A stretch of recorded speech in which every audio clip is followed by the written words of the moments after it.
Na, sgen I bethau ramantus. O, sori, so well I mi gyflwyno'n hyn I chi basa. Dwynwen ydw I.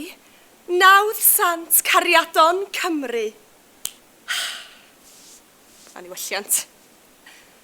Dwi'n gwybod. Dyla Santes neu Nawddsant, sef rhyw fath o brif sant cariadon Cymru, fod yn ramantus a bod wrth I bodd efo blodau, calonnau, swsys a siocled. Wel, dwi yn joio siocled. Ond ydy'n stori I ddim mor syml â hynny. Felly gawn ni warad o'r pethau lyfu-dyfu yma, please. Felly pwy ydw I a be ydy'n hanes I? Wel, yr ateb i'r cwestiwn cyntaf ydy Dwynwen, un o 24 merch y brenin Brychan Brycheiniog. Oedd gen I 23 chwaer. Go iawn. Roedd hyn yn ôl yn y 5ed ganrif. Do, ddari chi glywed fi'n iawn. Y 5ed ganrif. Felly dros 1,500 o flynyddoedd yn ôl. Dwi dal yn edrych yn dda am fo oed yn dydw. Ond mae'r 5ed ganrif mor bell yn ôl a mae'n hoi yn, wel, mae'n dechrau mynd. A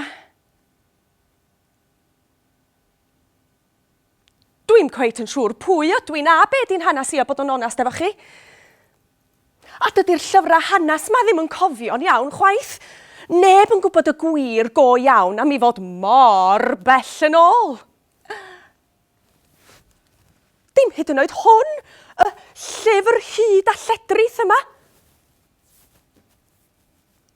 Sbiwch be dwi 'di ffindio. Mae'n bosib mai rigrawst oedd ei mam. Rigrawst? Mam? Dwi'm yn cofio. Ond da chi'n gwybod beth sy'n arbennig amdana ni'r Cymru? Dydy anghofio ddim yn opsiwn. Yn lle anghofio, da ni'n adrodd straeon yn rhannu chwedla.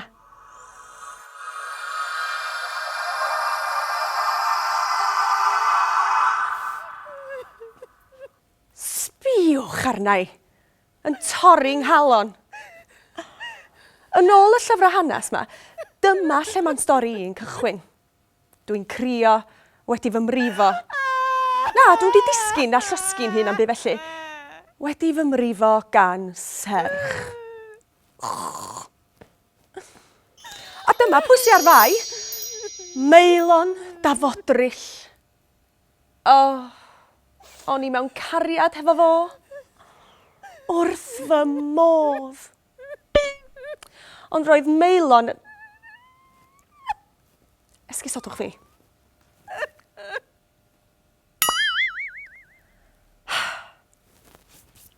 Nawelliant. Roedd Meilon wedi torri'n nghalon I. Doedd o ddim y dyn o'n i'n meddwl oedd o. Roedd o wedi bod yn reit gas efo fi. Ymosod arna fi. Felly nes I benderfynu rhedeg I ffwr.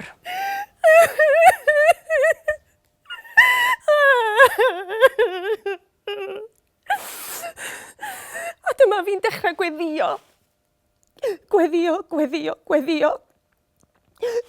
I beidio bod mewn poen yn meddwl am Meilon. I beidio a torri'n nghalon dros y llinach. Nes I weddio gymaint, nes I mi syrthio I gysgu. A dyma pryd mae pethau'n dechrau mynd yn ddifyr.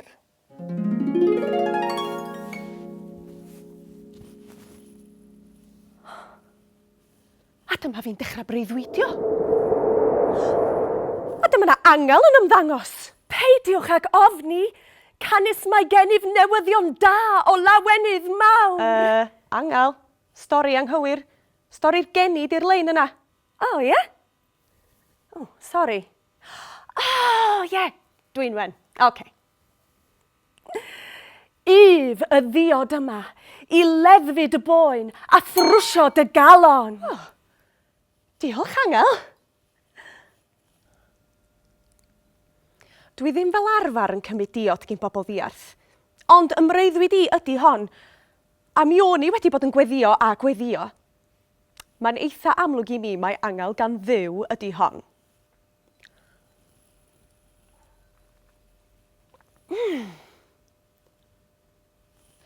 Dwi'n meddwl mod i'n dechrau teimlo well.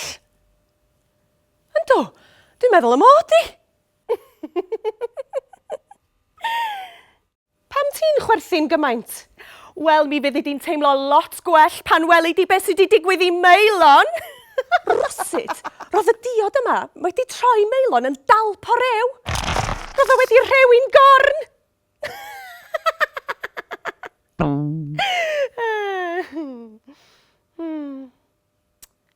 Ond, i fod o wedi mrifo i, do'n i ddim yn licio i weld o'n diodda fel na chwaith.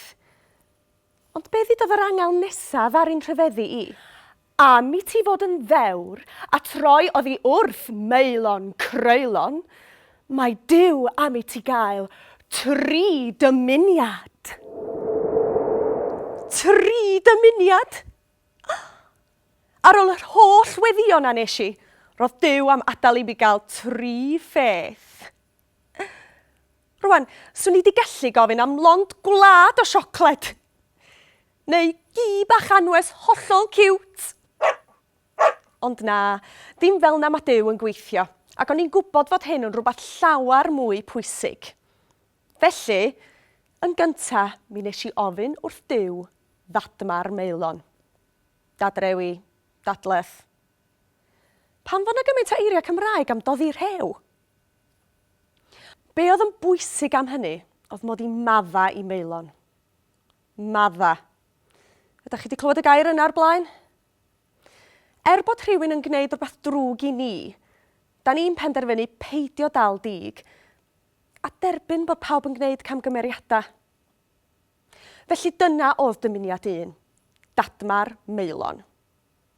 Wedyn, 2, a hwn di'r un pwysig. Nes i fynd chydig bach yn, do'n i'm, lyfi-dyfi. Dim gymaint a hynna chwaith. Ond nes i ddechrau meddwl am y busnes syrthio mewn cariad ma. A nes i ddechrau meddwl am pa mor hapus a llawn egni o'n i pan o'n i'n teimlo felly. A wedyn nes i feddwl am pa mor drist o'n i pan nes i sylwi na dim Meilon oedd yr un. Felly, dyma fi'n gofyn i Duw i helpu fi, i helpu gwir gariadon Cymru am byth. Yn drydydd, nes i ofyn wrth Duw i beidio a gadael i mi fod isio prodi. Do'n i byth isio syrthio mewn cariad eto. A dyna sut y gwnaeth Duw fi'n Santes. Santes cariadon. A nes i godi eglwys a byw fel lleian yn Llanddwyn Sir Fôn. A fanno hefyd wedi cael yngladdu. O dewch laen, doeddech chi'n meddwl bod fi dal yn fyw a fi na di cael yngeni yn y flwyddyn 400 a rhywbeth. Sbiwch perffaith ydy'r lle. Mae yna filoedd o bobl wedi ymweld â Ynys Llanddwyn yn enwedig i weld eglwys Santes Dwynwen dros y canrifoedd. Mi fedrwch chi fynd yno heddiw, does am llawer o'r eglwys ar ôl erbyn hyn. Ond mi oedd pobl yn teithio o bell yn dod i chwilio am gymorth ac ysbrydoliaeth i ddelio efo cariad. A mae yna ffynon arbennig yno hefyd. Ffynon Dwynwen wrth gwrs.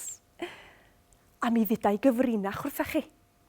Mae'r slywod sydd yn byw yn nŵr y ffynon yn gallu deud wrthach chi os ydych cariad yn un gwir neu un ffôl. Ond does na neb yn siŵr iawn lle mae'r ffynon erbyn hyn a wel, mae ngho i'n wael. A rhywbeth fel na sy'n y llyfrau hanes ma. Dwi wedi darllen sawl fersiwn. A mae yna ambell lyfr yn dweud na fi ydy Santes anifeiliaid sâl a chlwyfedig Cymru hefyd. Wel, dwi yn caru anifeiliaid. A mi oedden nhw yn dieddol o ddod atai yn Llanddwyn pan oedden nhw'n diodda. Dwi'n cofio.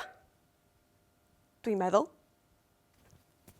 Felly, os ydych ci neu gath neu bysgodyn aur yn sâl neu'ch bwdji'n teimlo'n dodgy, gweddiwch arna i.